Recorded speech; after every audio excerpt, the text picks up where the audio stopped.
दोस्तों, आप सभी ने बाबा खाटू श्याम के बारे में कई सारी कथाएं सुनी होंगी जिनका संबंध महाभारत काल से माना जाता है। खाटू श्याम को भगवान श्री कृष्ण के कलयुग के अवतार के रूप में भी जाना जाता है।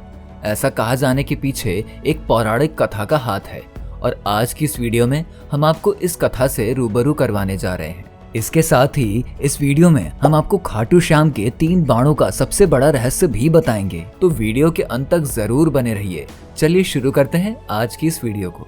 दोस्तों, ये घटना महाभारत काल की है जब कौरव और पांडव में भीषण युद्ध चल रहा था और इस युद्ध में भगवान श्री कृष्ण का साथ पाकर पांडव युद्ध में विजय की स्थिति में थे। अपनी पराजय की स्थिति को देखकर कौरव सेना हतोत्साहित हो रही थी।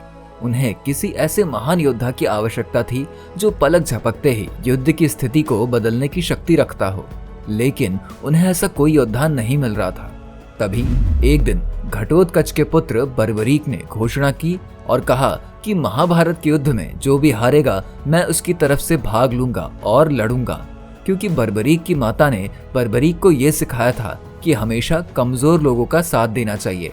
जैसा कि हम सभी जानते हैं कि बर्बरीक बहुत शक्तिशाली थे और अगर बर्बरीक कौरवों की तरफ से युद्ध में भाग लेते तो पांडवों का हारना निश्चित था, और जब पांडव हार रहे होते हैं तो बर्बरीक को पांडव का साथ देना पड़ा और इसी तरह महाभारत का युद्ध जीवन भर चलता रहता, कभी भी खत्म होने की कगार पर आता ही नहीं। और बर्बरीक को इतना शक्तिशाली इसलिए माना जाता था क्योंकि उनके पास 3 मायावी बाण थे जो कि उन्हें वरदान में मिले थे।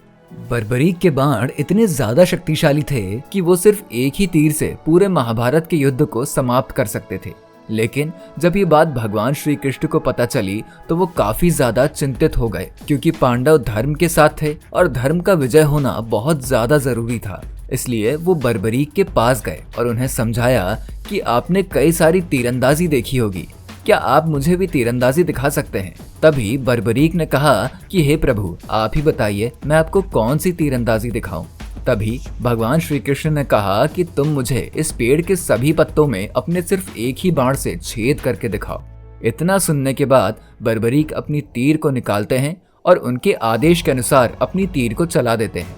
बर्बरीक की सिर्फ एक तीर चलने से ही बिना पेड़ की टहनियां काटे सभी पत्तों में छेद हो जाते हैं, लेकिन सिर्फ एक पत्ता रह जाता है जो कि भगवान श्री कृष्ण अपने पैरों के नीचे जानबूझकर छुपा लेते हैं। लेकिन जैसा कि हम सभी जानते हैं कि बर्बरीक इतने ज्यादा शक्तिशाली थे कि भगवान श्री कृष्ण को भी इस बात का अंदाजा नहीं था। बर्बरीक की तीर सभी पत्तों को छेद करके भगवान श्री कृष्ण के पैर के पास आकर रुक जाती है और वो तीर वहां से हटने का नाम नहीं लेती है। तभी बर्बरीक भगवान श्री कृष्ण से कहते हैं, हे प्रभु, आपने जिस पत्ते को अपने पैर के नीचे छुपा रखा है उसे हटा दीजिए। जैसे ही श्री कृष्ण पत्ते के ऊपर से पैर हटाते हैं वैसे ही तीर में छेद करके बर्बरीक का तीर वापस उनके पास आ जाता है। ये देखने के बाद भगवान श्री कृष्ण हैरान हो जाते हैं और सोचने लगते हैं कि अगर बर्बरीक ने युद्ध में कौरवों की तरफ से भाग लिया तो पांडव की हार तो निश्चित है, और अगर ऐसा हुआ तो संसार में मुसीबत का पहाड़ गिरेगा। इतना सब कुछ होने के बाद भगवान श्री कृष्ण बर्बरीक को युद्ध की स्थिति से अवगत कराते हैं और धर्म का ज्ञान देते हुए उनसे युद्ध में भाग ना लेने की विनती करते हैं। लेकिन बर्बरीक कहता है कि मैंने अपनी माता को वचन दिया है, इसलिए युद्ध में जो भी हार रहा होगा मैं उसकी मदद अवश्य करूंगा। इतना सुनने के बाद भगवान श्री कृष्ण वहां से चले जाते हैं। ब्राह्मण का भेष धारण करके बर्बरीक के पास आते हैं और कहते हैं कि मुझे तुम्हारा सर दान में चाहिए। इतना सुनने के बाद बर्बरीक बिना कुछ सोचे समझे अपना सर काटकर ब्राह्मण को दान में दे देते हैं।